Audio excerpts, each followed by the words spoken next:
Boa noite, meus queridos irmãos e irmãs em Cristo.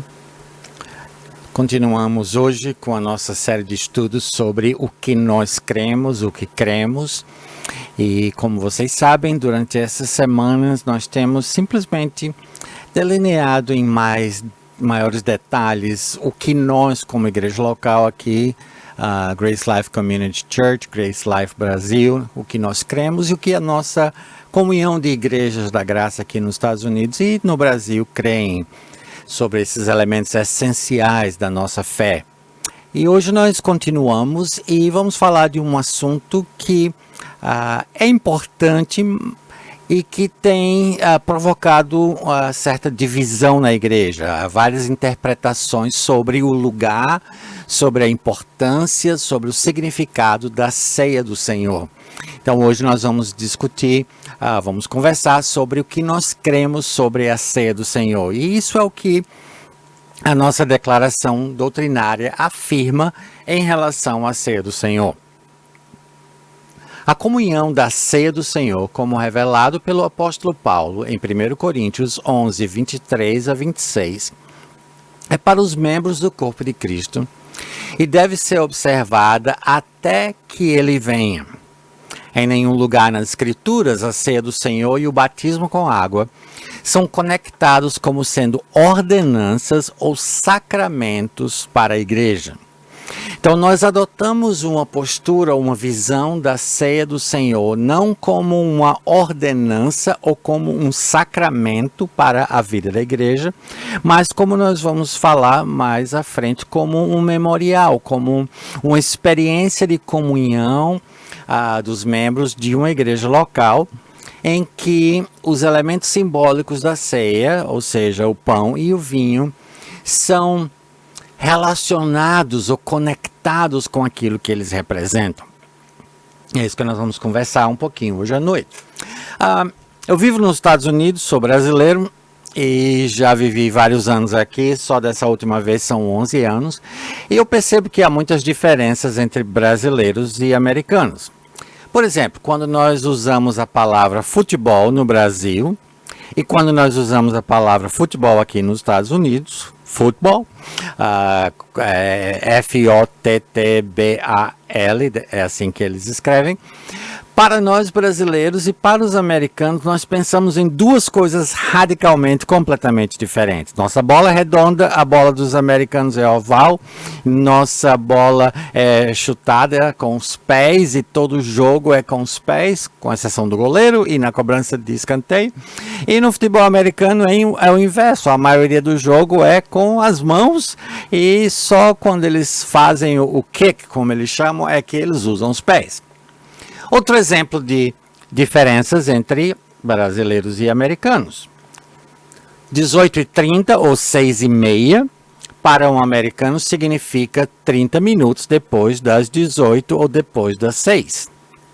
Para um brasileiro, 18h30 ou 6h30 significa 6h45, 7 horas, 7h15, 7h30, dependendo da circunstância. No entanto, se há um traço comum entre nós brasileiros e os americanos, é que cada ocasião em nosso país é uma oportunidade para comermos juntos, especialmente entre os cristãos. É quase impossível, tanto no Brasil quanto nos Estados Unidos, fazer qualquer coisa na vida da igreja que não envolva alguma comida. Na verdade, isso é verdadeiro, isso é um fato em praticamente todas as culturas da Terra. Todo ser vivo se alimenta, é verdade. Mas só os seres humanos compartilham uma refeição. Essa refeição pode ser composta de uma fartura, uma abundância, uma variedade de alimentos, ou pode ser simplesmente uma porção de subsistência de feijão e arroz. Mas quando compartilhada com outros, uma refeição fornece mais do que a nutrição física. Uma refeição compartilhada afirma o compartilhar dos recursos, o amor mútuo, a interdependência que representam a essência de comunidade, do viver em comunidade.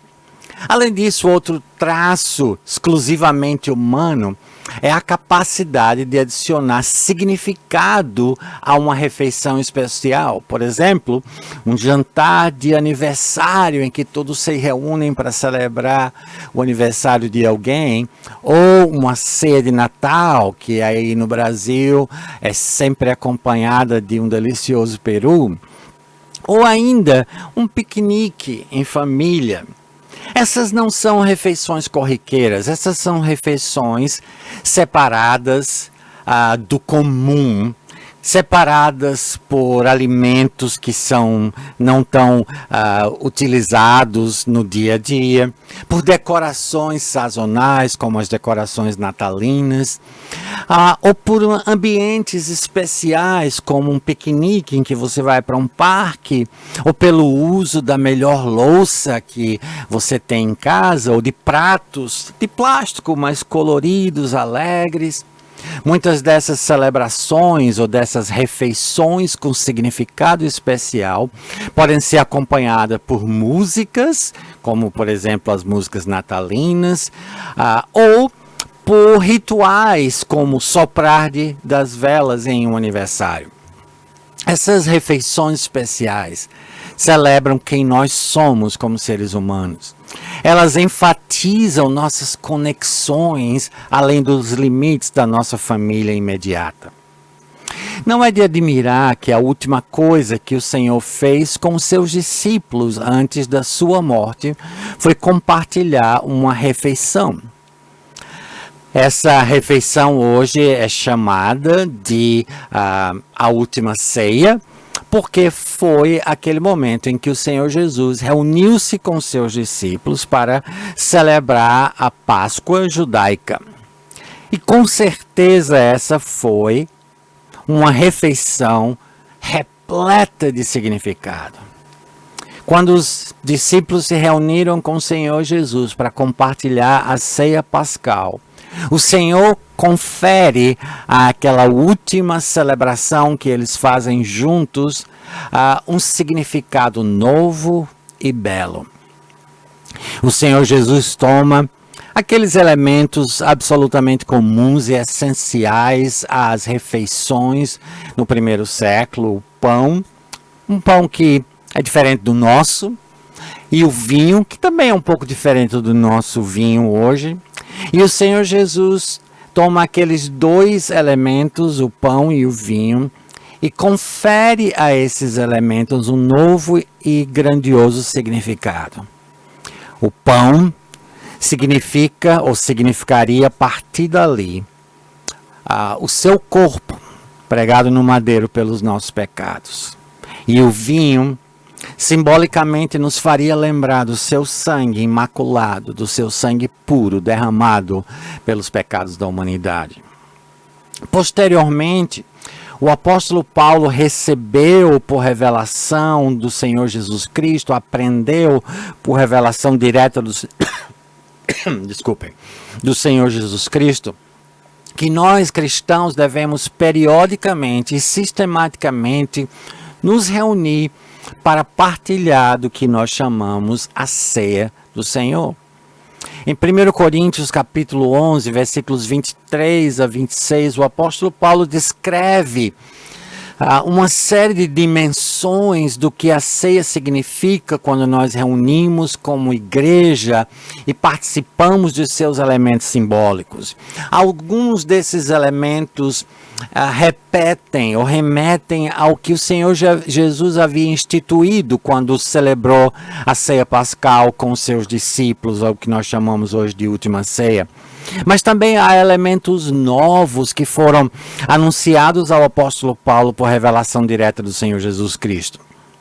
E é isso que nós lemos em 1 Coríntios 11, 23 a 26, sobre o significado da ceia do Senhor. O apóstolo Paulo nos diz: porque eu recebi do Senhor o que também lhes entreguei.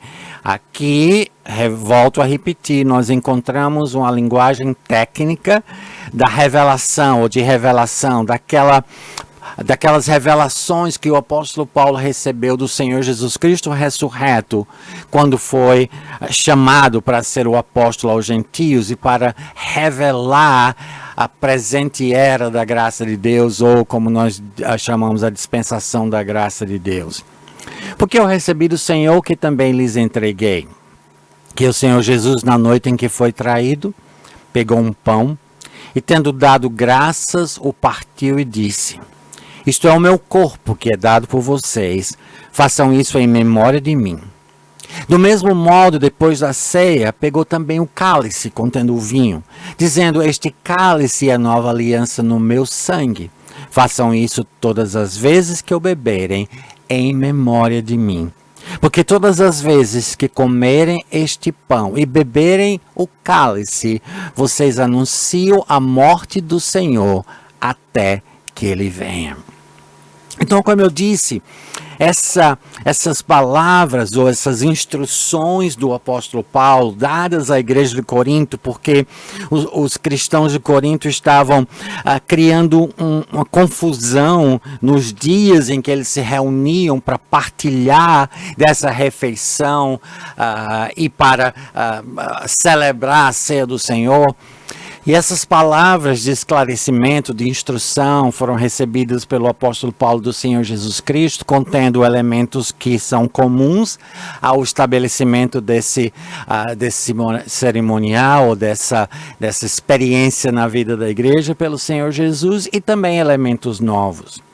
Basicamente, nós entendemos a ceia do Senhor, baseado nesses versículos, como contendo três características ou três elementos. Em primeiro lugar, a ceia do Senhor nada mais é do que um memorial. A ceia do Senhor é um momento em que a igreja reunida, a igreja local reunida, para e reflete e pensa no que representa a obra do Senhor Jesus Cristo. Então, ao celebrar a ceia do Senhor, nós estamos olhando para o passado. Nós estamos refletindo e expressando nossa gratidão a Deus pelo que Ele consumou, pelo que Ele realizou por nós na cruz do Calvário. Quando o Senhor Jesus estabeleceu a ceia do Senhor, Ele disse que ela deveria ser celebrada em sua memória. E isso o apóstolo Paulo repete em 1 Coríntios capítulo 11, pelo menos 2 vezes. Façam isto em memória de mim. Façam isso em memória de mim. O que é curioso é que enquanto os seres humanos querem ser relembrados ou lembrados pela posteridade, por suas realizações grandiosas, por um livro escrito, por um prédio construído, por algo descoberto na ciência, o Senhor Jesus deseja ser lembrado pela sua morte. Porque foi na sua morte, pela sua morte, que ele realizou a obra que lhe foi confiada pelo Pai, de salvação, de redenção. E é por isso que, em meio ao grande sofrimento da cruz, o Senhor Jesus pode dizer: está consumado, está feito. A obra de redenção, o preço foi pago, o sangue derramado foi suficiente para cobrir o pecado de toda a humanidade. E todas as vezes que nós celebramos a ceia do Senhor, nós lembramos o que Ele fez por nós. Entretanto, nós temos um elemento novo, adicionado por revelação do Senhor Jesus ao que havia sido dado pelo Senhor. Não somente a ceia do Senhor é um memorial, a ceia do Senhor também é uma proclamação. O apóstolo Paulo diz que quando nós comemos desse pão, Quando nós bebemos desse cálice juntos, nós proclamamos a morte do Senhor. Eu imagino que alguém que pela primeira vez visita uma igreja cristã, uma igreja evangélica, no dia ou na noite em que a ceia do Senhor está sendo celebrada, essa pessoa vai ficar curiosa e tentar entender o que é que aquilo significa. E quando a ceia do Senhor é realizada no contexto da igreja local, de uma forma consciente, de uma forma pensada, não simplesmente aquela correria, porque o culto tem que continuar como ele sempre é, todos os domingos, mas que naqueles dias em que nós celebremos a ceia do Senhor tome o lugar de destaque na adoração, no louvor, na reunião, na Assembleia dos Santos. A ceia do Senhor passa a ser uma forma de proclamação, porque ao comer do pão e beber do cálice, nós não somente lembramos a morte do Senhor e o que ela representa para nós, nós também proclamamos a morte do Senhor. Mas há um novo elemento, um elemento renovado aqui pelo apóstolo Paulo, que nos traz um conforto tremendo.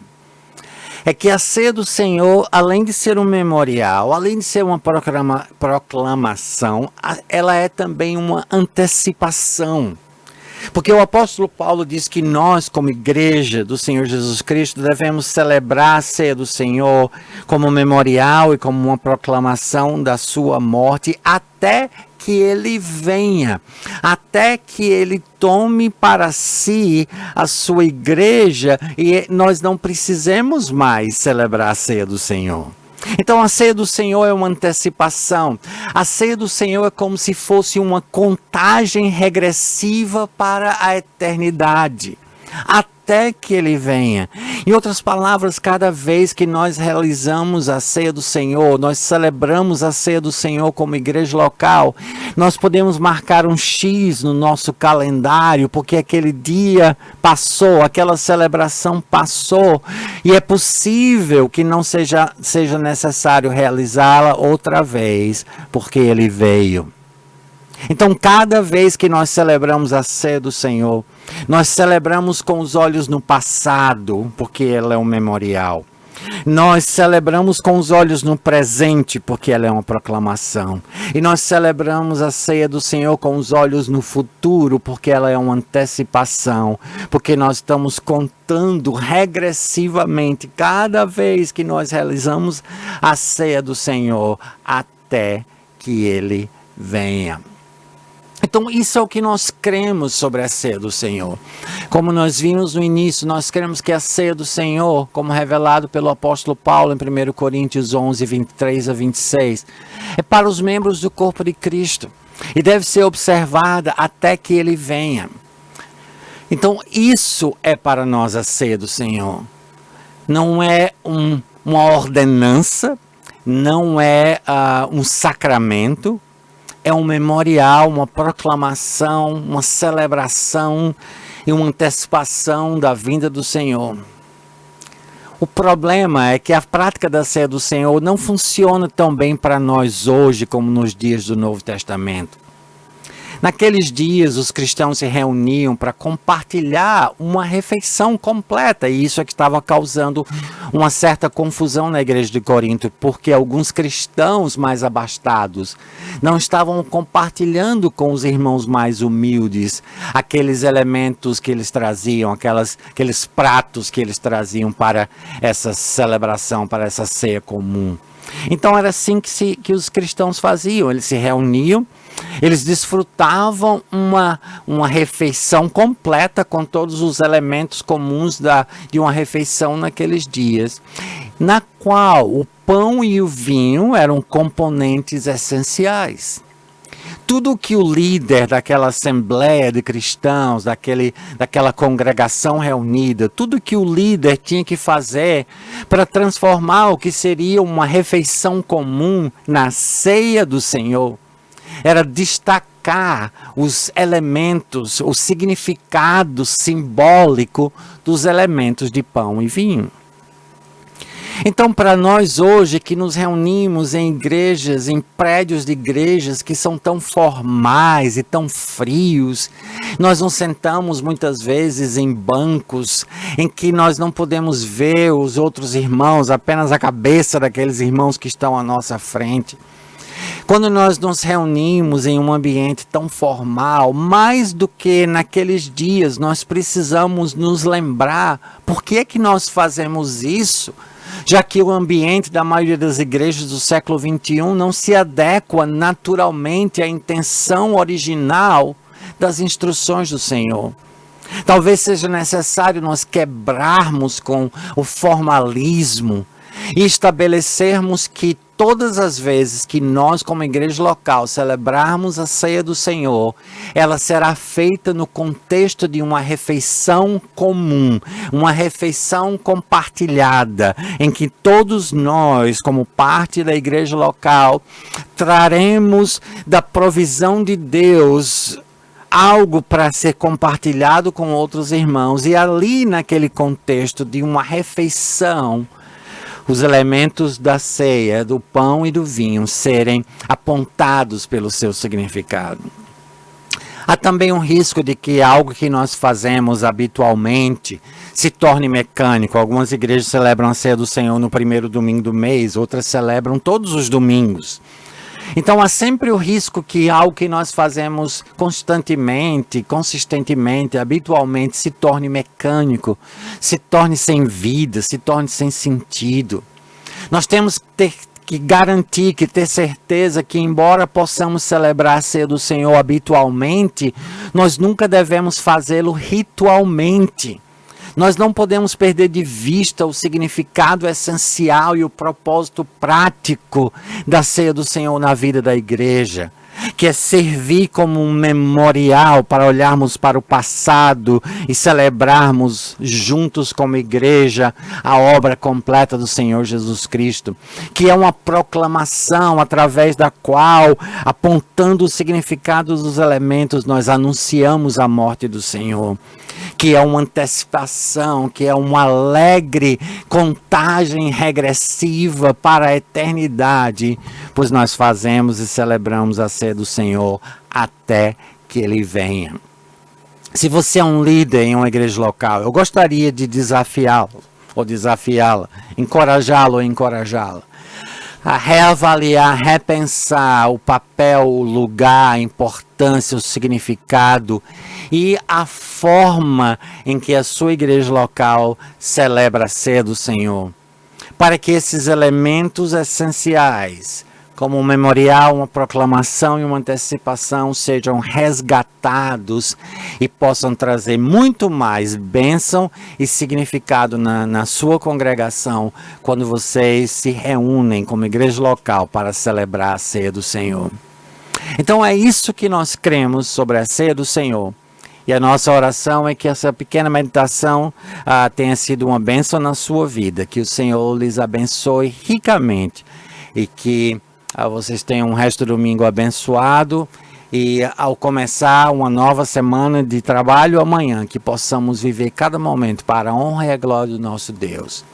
Só relembrando que por causa da mudança de horário aqui nos Estados Unidos, nossa lição, nossos estudos bíblicos nas quintas e domingos agora serão postados às 7h30, 19h30 aqui nos Estados Unidos, continuando às 8h30, 20h30 aí nos Estados Unidos. E também que nosso desejo é que você possa compartilhar conosco o que você tem aprendido nessas lições, simplesmente mandando suas perguntas, seu comentário, e nós teremos o maior prazer em responder.